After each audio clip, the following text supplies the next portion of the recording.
15장 13절 말씀입니다.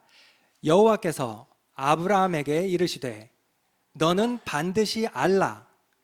네 자손이 이방에서 객이 되어 그들을 섬기겠고 그들은 400년 동안 네 자손을 괴롭히리니. 자, 다음 16절입니다. 네 자손은 4대 만에 이 땅으로 돌아오리니 이는 아모리 족속의 죄악이 아직 가득 차지 아니함이니라 하시더니. 아멘. 자, 가나안 땅에 계속 살고 있었으면 야곱의 가족도 아모리 족속처럼 진멸의 대상이 되었을 것입니다. 하나님께서는 이를 방지하시기 위해 따로 분리시켜 두신 것이죠. 그러면 또 이런 의문이 생기실 수 있습니다. 그럼 애굽에서 잘 살면 되지 왜 종살이를 시키셨냐? 왜 그것을 허락하셨냐? 자, 애굽에서 요셉이 총리로 있을 때처럼 애굽 사람들이 계속해서 이스라엘 사람들과 잘 지냈다면, 야곱의 자손 요셉의 자손들과 계속해서 잘 지냈다면 어떻게 됐을까요? 이스라엘 역사를 보면 알 수 있듯이 애굽 사람들과 사이가 계속 좋았다면 서로 혼인을 했겠죠.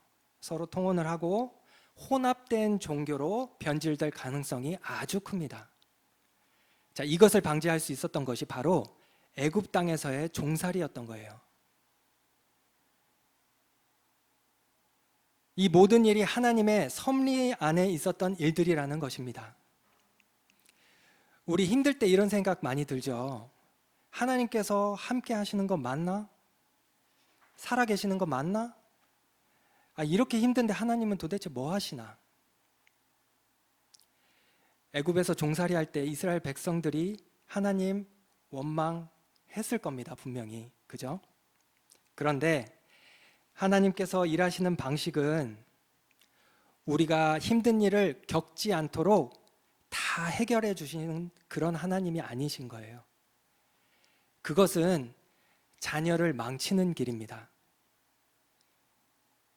비가 싫다고 해서 비를 내리시지 않으시는 게 아니라 하나님께서 그 비 속에서 우리와 함께 하시며 우리의 우산이 되어 주시는 겁니다. 그 비는 우리가 겪어야 할 일인 것입니다. 그 비를 통해 우리를 더 성장시키는 계기로 삼으신다는 것입니다. 하나님의 선하심을 의심하지 마세요. 어리석은 우리들이 하나님의 뜻을 모를 뿐입니다. 자, 이렇게 하나님의 섭리 안에서 70명으로 시작되었던 야곱의 가족들은 장정만 무려 50만, 부녀자와 아이들을 포함하면 추정 200만이 넘는 큰 민족이 되어서 출애굽을 하게 됩니다. 오늘 출애굽기 주제는요, 바로 하나님께서 함께 하시길 원하신다라는 주제입니다. 말씀 가운데에서 하나님이 얼마나 우리와 함께 하시길 원하시는지 계속해서 묵상하시고 떠올리시길 바라겠습니다. 자, 출애굽기 하면 떠오르는 장면이 무엇인가요? 제일 많이 떠오르는 장면, 홍해 건너는 장면이죠. 맞아요. 모세가 지팡이를 빡 해가지고 홍해 쫙 이렇게 건너는 장면, 그죠? 자, 책 이름이 출애굽이다 보니까 더 또 그런 인상을 주는 게 사실입니다. 하지만 히브리어 원어 성경의 책 이름은 조금 달라요.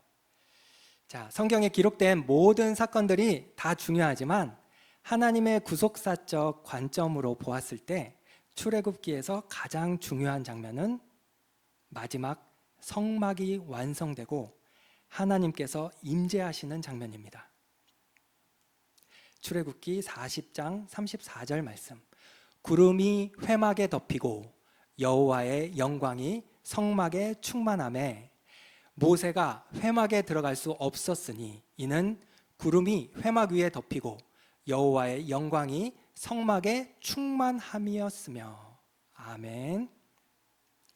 자, 하나님과 대면하여 시내산에서 십계명을 받았던 모세마저도 여호와의 영광이 성막에 충만하니까 들어갈 수 없었을 정도로 하나님의 영광이 어마무시했던 거죠. 이 장면이 왜 중요할까요? 창세기에서 하나님과 함께 거닐었던 친밀했던 관계가 죄로 인해서 끊어졌습니다. 에덴 동산에서 쫓겨나 살았지만 마침내 성막이 완성되고 다시 하나님께서 그의 백성들 가운데 임재하시는 그 장면이 하이라이트라는 말입니다. 성경은 창세기부터 요한계시록까지 하나님께서 그의 백성들과 함께 하시길 원하신다는 것을 알 수 있습니다. 그것이 바로 우리를 창조, 전에 말씀드렸죠? 창조가 바로 구원이라고요. 창조하신 이유이기 때문입니다. 출애굽기를 읽으면서 이해하고 넘어가야 할 중요 장면을 살펴보면서 넘어가겠습니다. 지난 시간에 모세오경을 한 권의 책처럼 생각하셔야 한다고 말씀드렸죠. 출애굽기 1장 1절 히브리어 성경의 시작은 엘레 쉐모트, 그리고 이것들이 이름들이라, 이렇게 시작을 합니다. 그래서 창세기 50장 26절 제일 끝에 말씀부터 해서 출애굽기 1장 1절 말씀은 이렇게 연결됩니다. 요셉이 110세의 죽음에 그들이 그의 몸에 향재료를 넣고 애굽에서 입간하였더라. 출애굽기 1장 1절 그리고 이것들이 야곱과 함께 각각 자기 가족을 데리고 애굽에 이른 이스라엘 아들들의 이름이니, 이렇게 연결이 되는 거예요. 자, 출애굽기 1장 8절 말씀을 보면 요셉을 알지 못하는 새 왕이 일어나 애굽을 다스리더니, 자, 애굽의 총리였던 요셉을 모른다니, 이게 무슨 뜻일까요? 히브리어 원문에 알다라는 뜻은 야다라는 단어를 씁니다. 이것은 뭘 뜻하냐면 표면적으로 아는 것만 아니라 관계적으로 깊이 아는 것을 설명을 하는 단어예요. 그래서 해석을 해보자면 두 가지 정도로 할 수가 있습니다. 첫 번째, 역사적 기억의 단절.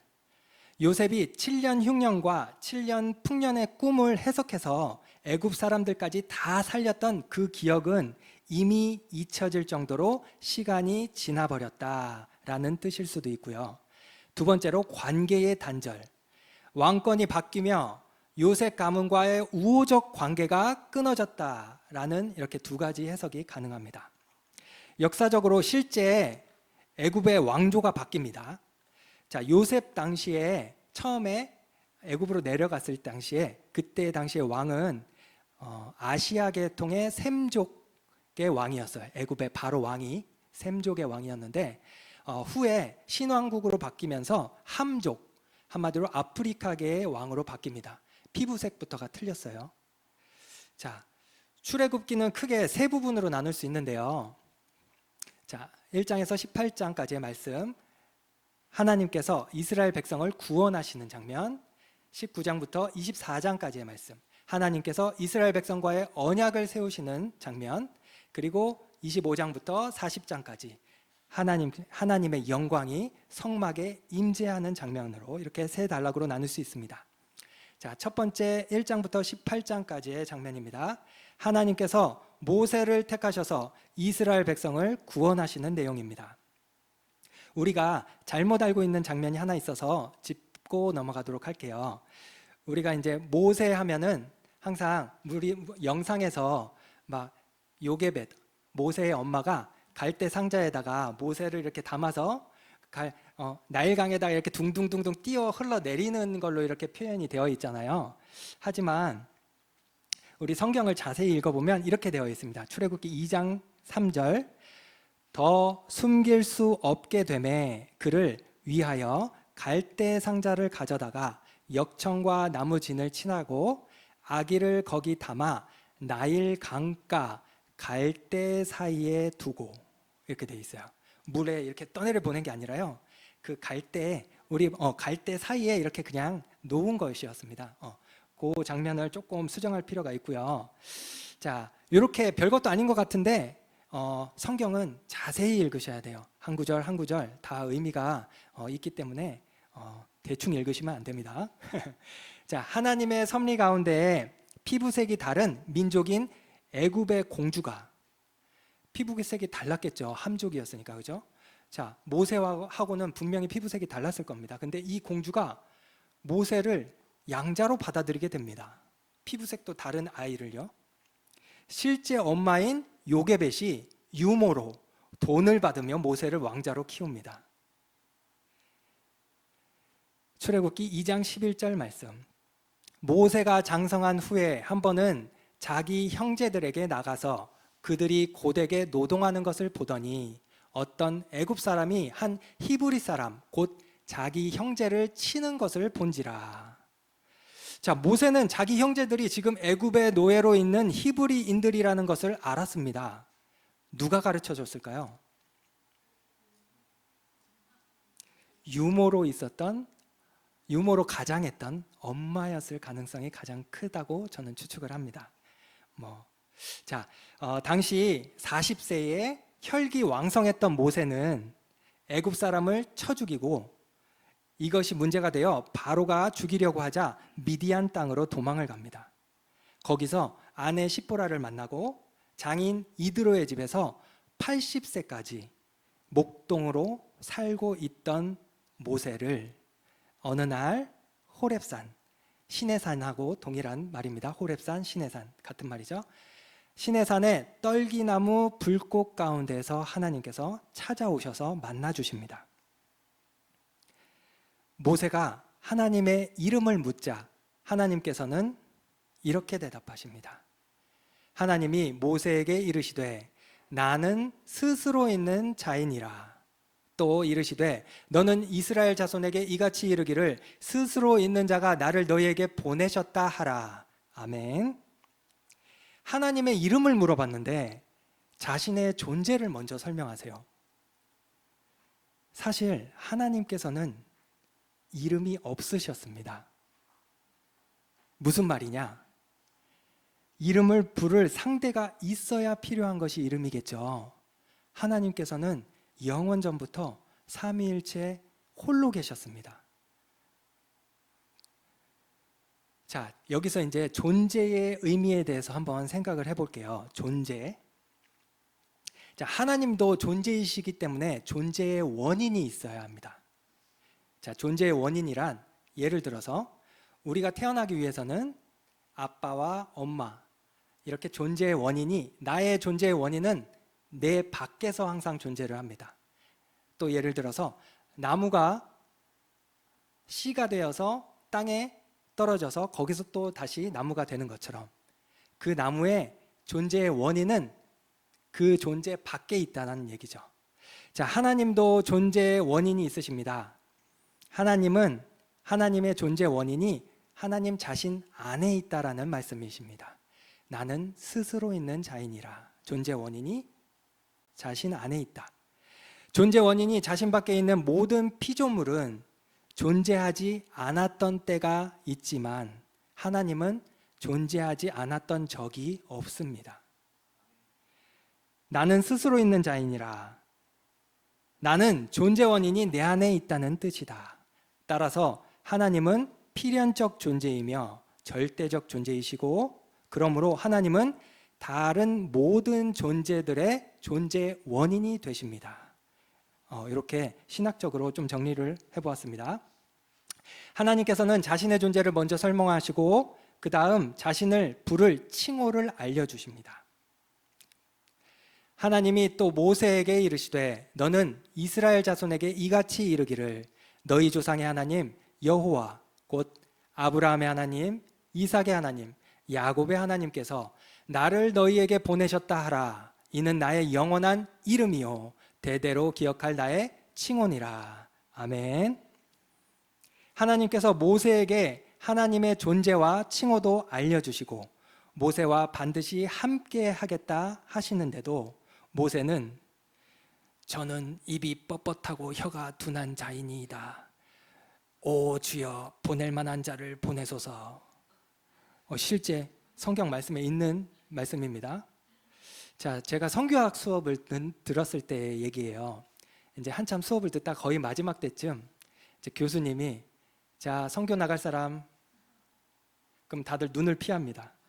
그러면서 속으로 주여 보낼 만한 자를 보내소서.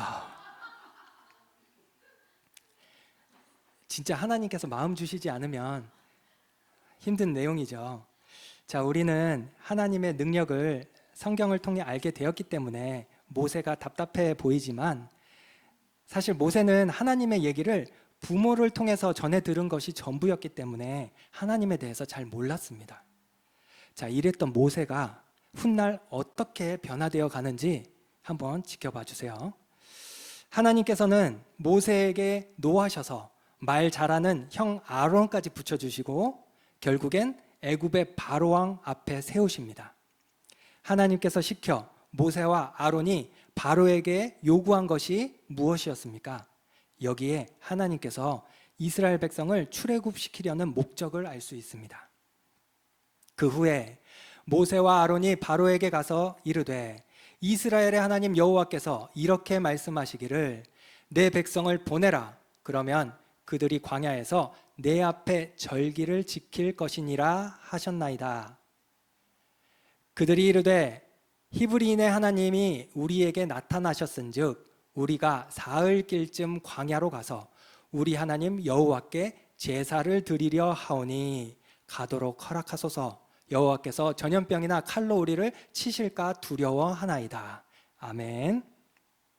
여기서 알 수 있듯이 하나님께서 이스라엘 백성을 출애굽시키는 목적은 바로 제사, 오늘날로 말하면 예배입니다.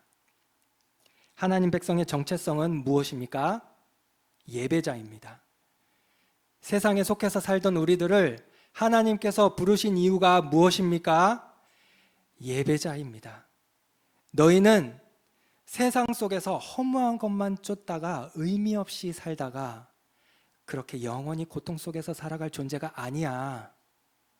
너희들은 내 백성이니 너희들의 정체성이 무엇인지 깨닫고 한 명의 예배자로 살라는 것입니다. 이것을 우리는 스스로 깨달을 수 없습니다. 그곳에서 하나님께서 끄집어내 주셔야 그때서 깨닫게 되는 겁니다. 사랑하는 성도님들, 우리 여기서 내가 하나님 믿어야겠다 해서 하나님 믿게 되신 성도님 계십니까? 하나님께서 믿게 해주신 것입니다. 그래서 믿음은 선물이라는 것입니다. 전적인 하나님의 은혜로 우리는 다 이 자리에 있음을 고백합니다. 아멘. 하나님께서 바로에게 애굽에서 섬기던 우상들로 10가지 재앙을 내리십니다. 그런데 이 재앙은 단순히 바로를 벌하시기 위한 재앙만은 아니었습니다.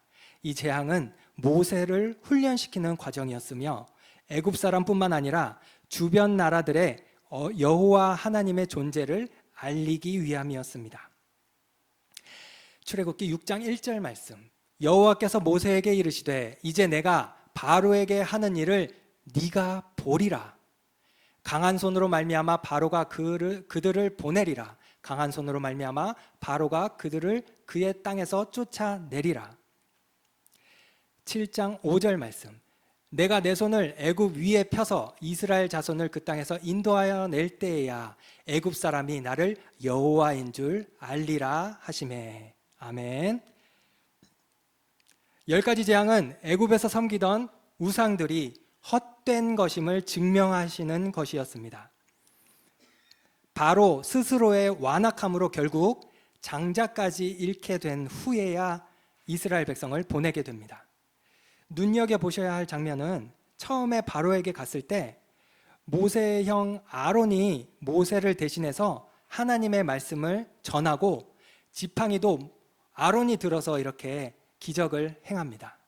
그러다가 넷째 재앙 때, 이제 파리 재앙 때를 한번 보시면요, 이런 장면이 나옵니다. 출애굽기 8장 25절 말씀, 바로가 모세와 아론을 불러 이르되 너희는 가서 이 땅에서 너희 하나님께 제사를 드리라. 이제 살짝 포기하고 보내주려고 했던 거죠. 그랬더니 모세가 이렇게 얘기합니다. 26절 모세가 이르되 그리함은 부당하니이다. 우리가 우리 하나님 여호와께 제사를 드리는 것은 애굽 사람이 싫어하는 바인즉 우리가 만일 애굽 사람의 목전에서 제사를 드리면 그들이 그것을 미워하여 우리를 돌로 치지 아니하리까? 오, 보낼 만한 자를 보내소서. 저는 입이 둔하나이다.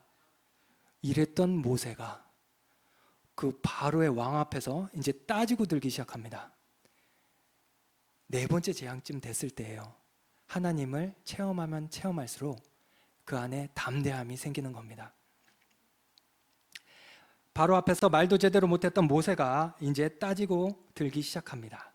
우리도 살아서 역사하시는 하나님을 삶에서 체험하셔야 합니다. 자, 마침 우리 다음 주 저녁 기도회 참 이거 마치 짠 것처럼 그죠? 하나님의 능력을 체험하라. 아멘. 체험하셔야 됩니다. 기도의 자리에 나오셔서 기도하시고 그럴 때 하나님을 더욱더 체험하실 수 있을 거라 믿습니다. 자, 이미 임재에 계신데 하나님께서는 늘 우리 주변에 임재해 계십니다. 그런데 우리가 느끼지 못할 때가 있어요. 왜 그럴까요? 항상 계시는데도 그 존재가 떠오르지 않고 하나님이 마치 없는 것처럼 느껴질 때가 있습니다. 자, 오늘 말씀 중에 그 해답을 계속해서 묵상하면서 말씀의 자리로 더욱더 깊이 들어가 보도록 하겠습니다. 결국 바로는 장자까지 잃는 10가지 재앙을 다 겪고 난 후 이스라엘 백성들을 보냅니다. 이때부터 유월절이 시작됩니다. 너무나 잘 알고 있는 내용이어서 유월절 내용은 넘어가도록 하겠습니다. 이스라엘 백성은 홍해를 건너 마침내 시내산 호렙산에 도착합니다. 다른 사람들은 몰라도 모세는 이때 하나님에 대한 신뢰가 확실해졌을 겁니다. 하나님께서 전에 모세에게 말씀하셨던 모든 일이 성취된 것을 눈으로 보고 체험했기 때문입니다. 출애굽기 3장 12절 말씀. 하나님이 이르시되 내가 반드시 너와 함께 있으리라. 네가 그 백성을 애굽에서 인도하여 낸 후에 너희가 이 산에서 하나님을 섬기리니 이것이 내가 너를 보낸 증거니라. 아멘. 자, 이제 모세의 믿음은 거의 100%가 됐을 겁니다. 이 정도로 경험을 했으면요, 그죠? 자, 두 번째 단락 19장부터 24장까지의 말씀. 하나님께서 이스라엘 백성과 시내산에서 언약을 맺으시는 내용입니다. 여기서 언약이 굉장히 중요한데요. 성경을 전체적으로 관통하는 주제가 크게 두 가지가 있었다고 했죠. 하나는 하나님의 나라, 그리고 두 번째가 언약입니다. 하나님께서는 그냥 막 일하시는 게 아니고 하나님께서 직접 세우신 언약을 신실하게 지켜가시면서 구속사를 이루십니다. 자, 이 언약이 조금 특이한데요. 우리가 이게 쉽게 생각하면요, 언약을 결혼식이라고 생각하시면 이해하기 쉬워요. 자, 결혼식을 하면 서로 바람피면 안 되겠죠. 나만 바라봐. 나도 너만 바라볼게. 너도 나만 바라봐. 이게 언약입니다. 자, 하나님께서는 의무가 있으실까요? 없으실까요? 없으셔요. 솔직하게 말씀하셔도 됩니다. 자, 각자의 생각이 있겠죠, 마음속으로.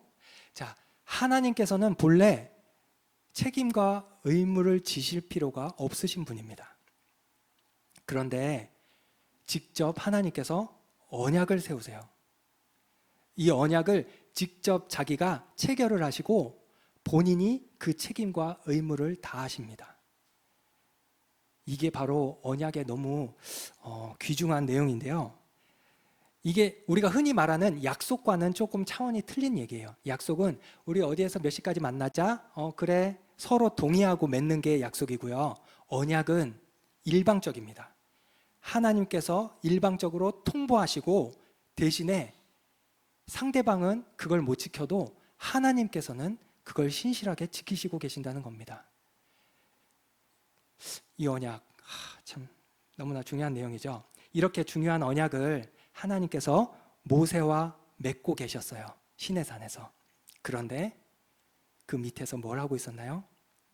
황금 송아지 사건이 등장합니다. 제가 생각해도 하나님께서 참 어이가 없으셨을 것 같아요. 그죠?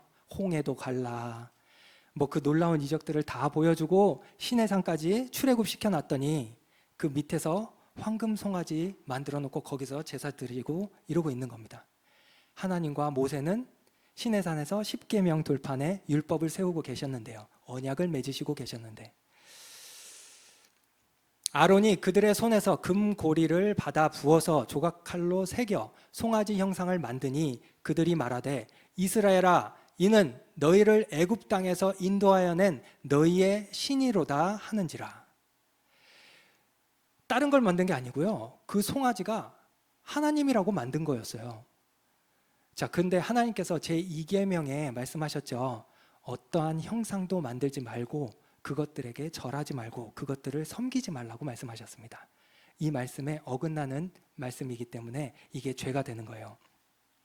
아론의 의도가 어쨌든 이 계명의 말씀을 어긴 것이 되고 이것을 보고 하나님께서 노하셔서 다 진멸해 버리신다고 말씀하셨습니다.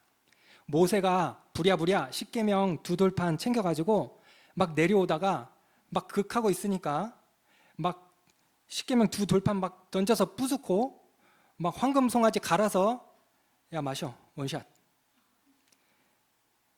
이때 레위인 자원 받아가지고 선별돼서 같은 민족을 무려 3,000명이나 죽이는 비극이 일어납니다. 금송아지 사건 직후 하나님께서 모세에게 하신 말씀입니다. 여호와께서 또 모세에게 이르시되 내가 이 백성을 보니 목이 뻣뻣한 백성이로다. 그런즉 내가 하는 대로 두라. 내가 그들에게 진노하여 그들을 진멸하고 너를 큰 나라가 되게 하리라. 아멘. 하나님께서 이러신 거예요. 얘네 안 되겠다. 그냥 얘네 다 죽이고 난 모세 너 하나만 있으면 돼. 너를 통해 다시 큰 나라를 만들게. 하나님께서 진노하셨으면 이런 말 안 하셔도 되죠. 그냥 다 쓸어버리셨으면 됐습니다. 노아의 홍수 때와 마찬가지로요. 자, 근데 왜 하나님께서 이 말을 모세 앞에서 하셨을까요? 이제 보낼 만한 자를 보내소서 하던 모세가 어떤 모습을 보여주는지 한번 보시겠습니다. 모세의 중보적 기도가 총 3장면이 등장하는데 출애굽기 32장 12절 말씀입니다. 어찌하여 애굽 사람들이 이르기를 여호와가 자기의 백성을 산에서 죽이고 지면에서 진멸하려는 악한 의도로 인도해 내었다고 말하게 하시려 하나이까. 주의 맹렬한 노를 그치시고 뜻을 돌이키사 주의 백성에게 이 화를 내리지 마옵소서. 13절 주의 종 아브라함과 이삭과 이스라엘을 기억하소서. 주께서 그들을 위하여 주를 가리켜 맹세하여 이르시기를 내가 너희의 자손을 하늘의 별처럼 많게 하고 내가 허락한 이 온 땅을 너희의 자손에게 주어 영원한 기업이 되게 하리라 하셨나이다. 아멘. 하나님께서 하셨던 말씀, 그 말씀을 붙들고 모세가 하나님께 기도를 드립니다. 하나님께서 이렇게 말씀하셨잖아요. 하나님, 진노를 거두세요. 그 중에서 제가 제일 좋아하는 장면은 출애굽기 32장 32절 말씀입니다. 이 큰 죄를 범하였지만 혹 주께서 그들의 죄를 사하시옵소서. 그렇지 않으시면 주께서 기록하신 책에서 내 이름을 지워버려 주옵소서. 그 생명의 책에서 자기 이름을 지워달라고까지 말씀을 드립니다. 하나님께서 모세의 말을 듣고 어떠셨을까요? 어쭈 이 건방진 무놈 봐라 이러셨을까요? 모세야, 네가 처음에 날 만났을 때 어땠는지 기억하니? 지금의 너의 모습을 보렴. 이제 한 명의 리더로서 백성들을 위해 자기 생명을 아끼지 않는 모습까지 보여주고 있구나. 하나님께서는 뿌듯해 하시면서 뜻을 돌이키셨을 것입니다. 모세는 이제 누구와 많이 닮지 않았습니까? 우리 예수님. 이제 모세를 통해 자신의 생명도 아끼지 않으시고 죽기까지 순종하셨던 우리 예수님의 모습이 떠오릅니다. 마지막 장면, 출애굽기 25장부터 40장 말씀입니다. 언약은 결혼식이라고 말씀을 드렸습니다. 그럼 이제 결혼식까지 했으니 무엇이 필요하죠? 신혼집이 필요하겠죠. 하나님과 함께 살 신혼집이 필요합니다. 하나님과 언약 백성들과의 신혼집이 바로 성막입니다. 성막은 하나님 임재의 상징입니다. 거룩하신 하나님과 이스라엘 백성들이 함께 하기 위하여 까다로운 많은 절차들이 필요했습니다. 거룩하신 하나님과 죄 많은 사람들이 함께 하시기 위해서는 너무나 많은 절차들이 필요했어요. 근데 모세가 이를 다 준행합니다. 자, 출애굽기 40장 1절부터요. 되게 재미난 말씀들이 있는데 제가 한번 읽어드릴게요. 잘 보세요. 자, 출애굽기 40장 1절, 여호와께서 모세에게 말씀하여 이르시되, 16절, 모세가 그같이 행하되 곧 여호와께서 자기에게 명령하신 대로 다 행하였더라. 19절, 또 성막 위에 막을 펴고 그 위에 덮개를 덮으니 여호와께서 모세에게 명령하신 대로 되니라. 21절, 또 그 궤를 성막에 들여놓고 가리개 휘장을 늘어뜨려 그 증거를 가리니 여호와께서 모세에게 명령하신 대로 되니라. 23절, 여호와께서 모세에게 명령하신 대로 되니라. 25절, 여호와께서 모세에게 명령하신 대로 되니라. 27절, 여호와께서 모세에게 명령하신 대로 되니라. 29절, 여호와께서 모세에게 명령하신 대로 되리라. 32절, 그들이 회막에 들어갈 때와 제단에 가까이 갈 때에 씻었으니 여호와께서 모세에게 명령하신 대로 되니라. 아멘. 마치 창세기에 이런 장면이 떠올라요. 하나님께서 빛이 있으라 말씀하시니 빛이 있었더라. 여호와께서 모세에게 명령하신 대로 모두 순종하니 하나님께서 함께 하실 수 있게 됩니다. 출애굽기 40장 34절 말씀, 구름이 회막에 덮이고 여호와의 영광이 성막에 충만하매. 35절, 모세가 회막에 들어갈 수 없었으니 이는 구름이 회막 위에 덮이고 여호와의 영광이 성막에 충만함이었으며. 36절, 구름이 성막 위에서 떠오를 때에는 이스라엘 자손이 그 모든 행진하는 길 앞으로 나아갔고. 37절, 구름이 떠오르지 않을 때에는 떠오르는 날까지 나아가지 아니하였으며. 38절, 낮에는 여호와의 구름이 성막 위에 있고 밤에는 불이 그 구름 가운데에 있음을 이스라엘 온 족속이 그 모든 행진하는 길에서 그들의 눈으로 보았더라. 아멘. 하나님께서 마침내 함께하고 있음을 눈으로 확인하게 됩니다. 창세기에 동산을 함께 거닐던 친밀함이 마침내 회복되는 장면입니다. 하나님께서 가라 하면 가고 하나님께서 멈추라 하면 멈추는, 내가 더 가고 싶다고 해서 더 갈 수 있는 것이 아닙니다. 오늘날 우리는 예수님을 믿음으로 성막을 짓고 제사를 드릴 필요가 없습니다. 우리 다음에 레위기에 대해서 살펴볼 건데요. 제사는 정말 끔찍한 도축의 현장이었습니다. 예수님을 믿음으로 하나님께서 우리를 예수님처럼 여겨주시는 것입니다. 그렇기 때문에 하나님의 말씀을 마음판에 새기고 사는 우리가 바로 거룩한 성전입니다. 성전은 하나님의 임재가 있어야 거룩해집니다. 내 삶에 거룩하신 하나님의 임재를 방해하는 것이 있습니까?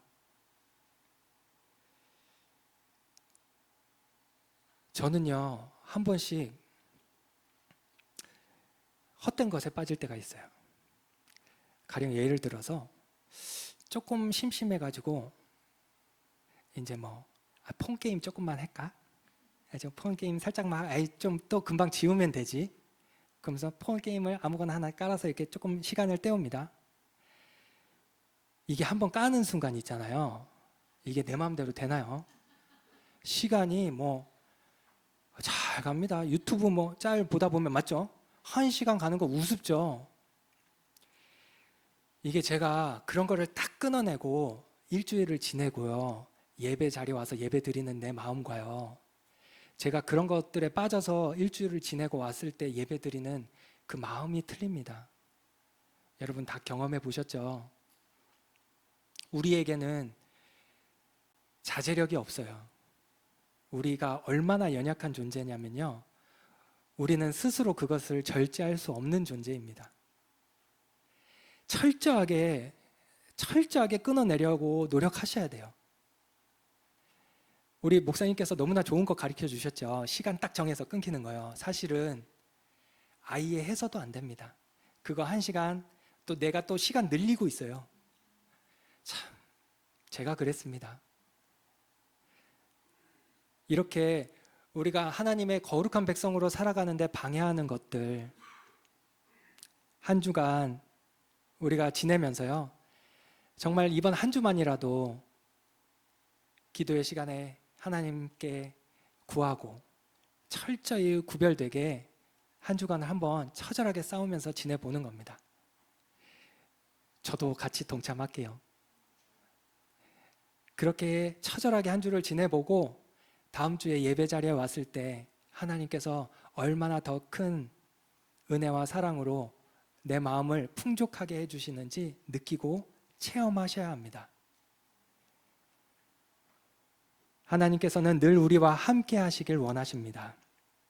하나님께서는 죄에 종살이하던 우리를 세상 속에서 출애굽시키셨고 직접 우리와 언약을 맺으셔서 책임과 의무를 다하고 계시며 우리 가운데 임재하셔서 영원히 우리와 함께 하실 것입니다.